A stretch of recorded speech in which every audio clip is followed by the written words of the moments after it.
Hello అందరికి welcome to schedule vlogs. మా videos కనుక నచ్చినట్లయితే లైక్ చేయండి, షేర్ చేయండి, కామెంట్ చేయండి. ఇప్పటివరకు నా ఛానల్ సబ్స్క్రైబ్ చేసుకోకపోతే ముందుగా అయితే సబ్స్క్రైబ్ చేసుకోండి.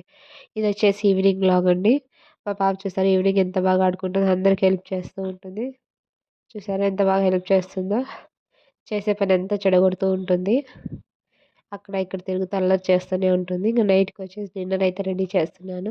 డిన్నర్లోకి వచ్చేసి చపాతీ ఎందుకు చేద్దాం అనుకుంటున్నాను. అందుకని చపాతీలకు బీట్రూట్ తాలింపు అయితే చేస్తున్నాను.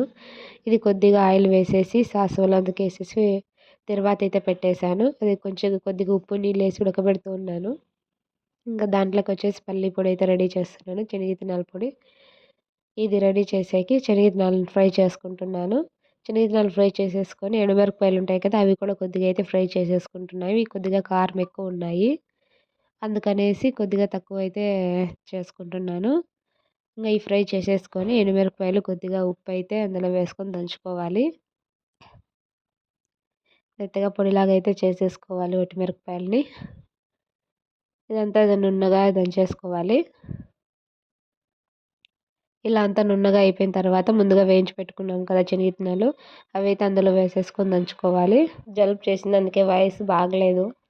ఇలా అంతా పొడిలాగా దంచేసుకోవాలి. ఇది ఏమన్నా తాలింపులలోకి కారం పొడి వేసుకోవచ్చు, లేకపోతే కనుక వేడన్నంలో కూడా నెయ్యి వేసుకొని తింటే చాలా బాగుంటుంది శనగిత్తనాల పొడి పప్పులోకి. అందుకు ఇందులో కొద్దిగా తెల్లగడ్డలు అయితే వేస్తున్నాను. తెల్లగడ్డలు ఎంత వేస్తే అంత ఫ్లేవర్ అంత బాగుంటుంది, టేస్ట్ కూడా చాలా బాగుంటుంది.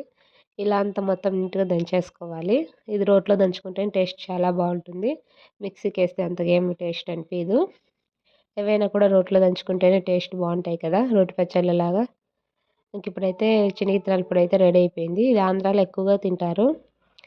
ఇక్కడ కూడా బీట్రూట్ అంతా ఫ్రై అయిపోతుంది, వాటర్ లేకుండా అంతా ఫ్రై చేసేసుకోవాలి. ఇలా అంతా వాటర్ లేకోకుండా ఫ్రై చేసేసుకొని శనగిత్తనాల పొడి ఉంది కదా, అది అందులో చల్లుకుంటే టేస్ట్ చాలా బాగుంటుంది. మీకు ఎవరికైనా తెలియకపోతే ఒకసారి ట్రై చేయండి, చాలా టేస్టీగా ఉంటుంది. కొద్దిగా వేసుకుంటున్నాను, ఎందుకంటే మళ్ళీ ఎక్కువ కారం అయిపోతుంది కదా. మళ్ళీ కావాలంటే వేసుకోవచ్చు అందులో. ఇక్కడైతే బీట్రూట్ తాలింపు అయితే రెడీ అయిపోయింది. ఇక్కడ చపాతీలు అయితే చేస్తున్నాను. నైట్కి చపాతీ చేయాలనుకున్నానని చెప్పాను కదా, అందుకనే చపాతీలు అయితే చేస్తున్నాను.